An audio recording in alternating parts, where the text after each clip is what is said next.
Hello everyone, I'm Linda and welcome back to the channel. Today we are going to be yappers. I am going to be talking about my June and July favorites. So grab a snack, grab your favorite form of liquid. I have both water and Vietnamese coffee with me. I ran out of matcha like a couple of months ago, and ever since then I've just been on my Vietnamese coffee phase. Feel free to have this as background noise, or you could just watch me too, I don't know. But yeah, let's start because we have a lot of ground to cover. So we are going to start with June favorites. So the first topic that we're going to talk about is movies and anime. First movie that I want to talk about is Haikyuu, the dumpster battle. I'm pretty sure if you guys are an active watcher on my channel, you guys already know that I really like Haikyuu, and so when I heard the movie was coming out, super excited for it. I had to watch it, and honestly, 5 out of 5, not even 5 out of 5, like a 6 out of 5. It was such a great movie. I cried. Literally, me and the random kid next to me, we were just crying. But if you guys don't know what Haikyuu is, I'm just going to give you guys like the most basic summary of it, and it's basically an anime about volleyball. But what makes this anime so great, at least personally for me, is the character development that this anime has, and it's I don't know, it was just so beautifully written. At one point in the movie, they changed perspectives, or like the viewpoint. So at one point of the movie, it was first person point of view, and they did this during the game, and once they did that, like, it heightened the tension in the game. You can even feel it in the theater that everybody was just kind of like holding their own breath. Like, it was so dead silent in the theater. I just thought that was like really interesting that they did that, because they you normally don't really see like first person point of view in an anime, at least like that. I absolutely have no other words for this movie other than that it was amazing. Take this as a sign to watch it yourself. Moving on, the next movie that I watched was Inside Out 2, and this is probably another movie that I don't really need to give you guys a summary to, because Inside Out is like just such a popular, like, it's such a big movie. Everyone knows about it. I think one thing that I do have to say about this movie is that it's really great at depicting emotions. If I was an emotion in this movie, I would probably be anxiety, because there was a part in the movie where anxiety mentioned that they're always thinking about the future, and that's something that I've realized about myself, that I keep thinking way ahead in the future. Well, not super way ahead, but like I keep worrying about like the what ifs. Throughout the whole movie, I was just like, damn, if that ain't me. Moving on. Yeah, so in June, I didn't really have a lot of favorites because we're already into the music category. Two of the songs that I highly recommend in my June playlist would probably be To Us, or TWS, Hey Hey Hey, and Youngji featuring Dio, Small Girl. I never thought that I needed a Youngji and Dio collaboration. There's a part in the song where Youngji says, "Baby, would you still love me? Though I got a big laugh, big voice, and big personality, would you guarantee?" I like related to that part of the lyric because like I don't really consider myself very feminine. I'm kind of like borderline tomboy. Like, I'm not interested in makeup. I've never gotten my nails done. You'll rarely find me in like a skirt or dresses. I've been like more open to the idea of wearing like skirts and dresses, but it's still pretty rare of me wear it. But yeah, you'll always find me in jeans, baggy jeans, and sneakers, or my Crocs, mainly my Crocs. But yeah, like whenever I have a crush, I tend to nitpick this part of myself. Like, I'll always think, maybe, you know, he'll like me more if I wear makeup. Maybe he'll like me more if I was more girly or something, you know? But I don't know. I can talk a lot about, you know, this insecurity of mine in another video, but basically what I'm trying to say is that you guys should definitely check out the music video.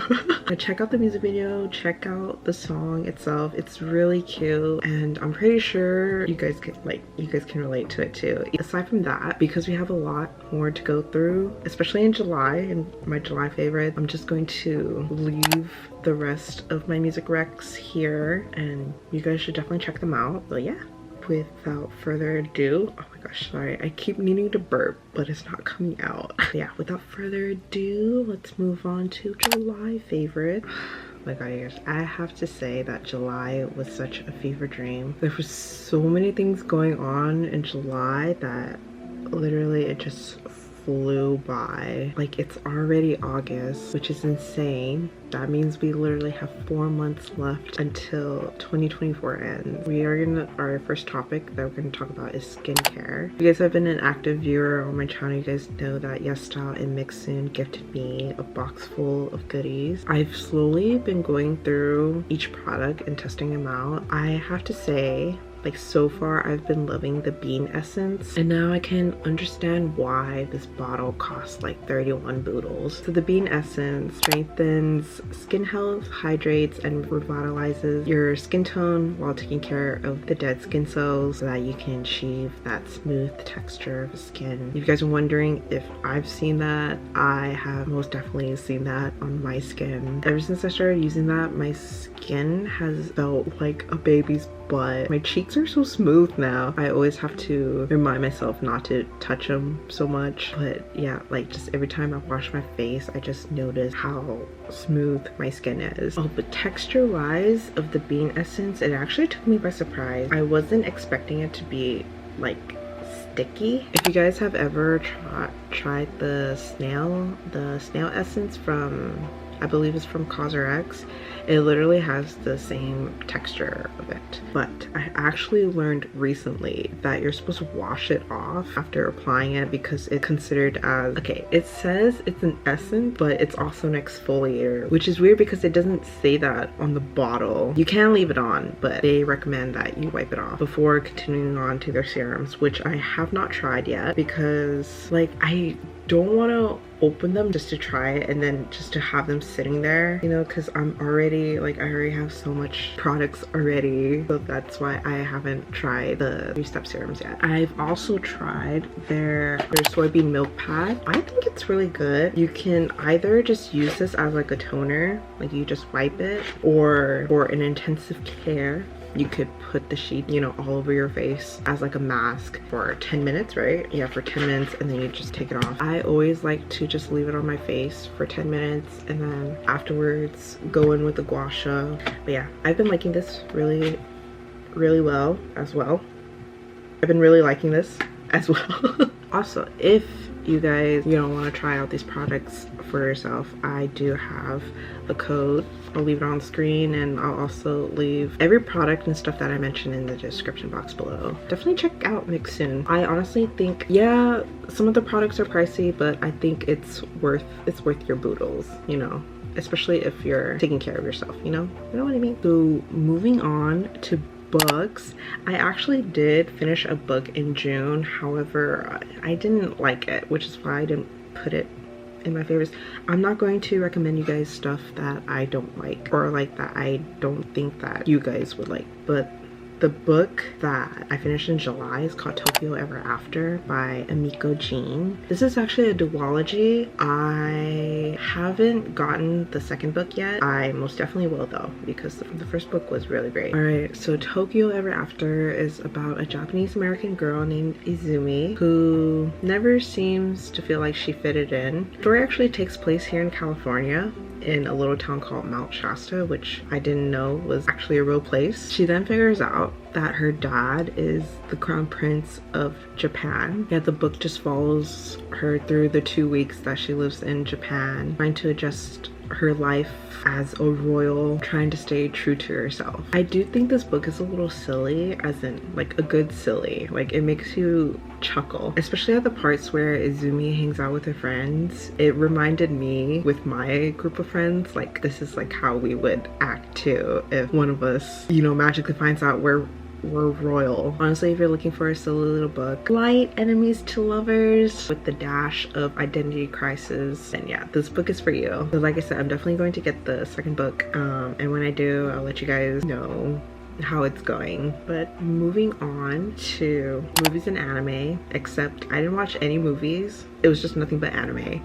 I don't know, there was something about July where I was just like binging animes after animes. I'm gonna tell you guys all of the animes that I've watched, which is I finished Windbreaker. I finished the latest season of Demon Slayer. I also watched Kaiju number 8. Jen recommended me the Apothecary Diaries, and I also watched The Millionaire Detective, all which are really good. If there was one anime that I highly recommend in here, definitely recommend the Apothecary Diaries. It's such a silly little anime, but at the same time it's like pretty tense. The Apothecary Diaries follows a girl named Mao Mao who was actually kidnapped and sold into servitude at the Emperor's Palace. She's actually a pharmacist, and so what ends up happening is that she ends up solving a case that involved the Emperor's concubines. Ever since she solved that case, it got the attention of the head eunuch, which his name is Jinshi, and ever since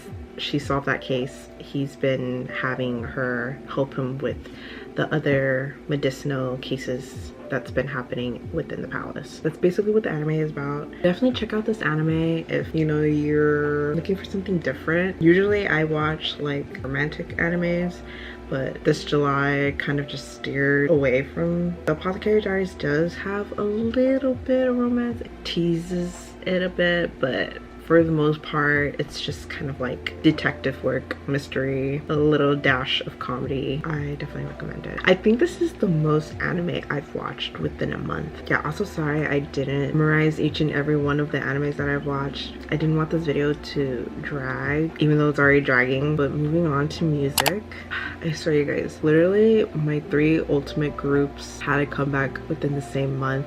And I'm so sad because till this day, I still haven't gotten any of their albums. Hyphen had a comeback, NCT 127 had a comeback, and Stray Kids had a comeback. My favorite song on my July playlist would have to be Sticky by Kiss of Life. They might just be my new summer queens. My all-time favorite summer queens is Sistar. They'll always be my summer queens. Nobody has topped them until Kiss of Life. Sticky has just been on repeat ever since it came out. But yeah, I'll just leave the rest here, and yeah, I think that is pretty much my June and July favorites. Thank you guys for sticking till the end. I know this was very unorganized, but I think you guys are just going to have to get used to that. Thank you so much for sticking till the end. Once again, everything will be linked down below. Don't forget to like and subscribe, and I'll see you guys in the next video.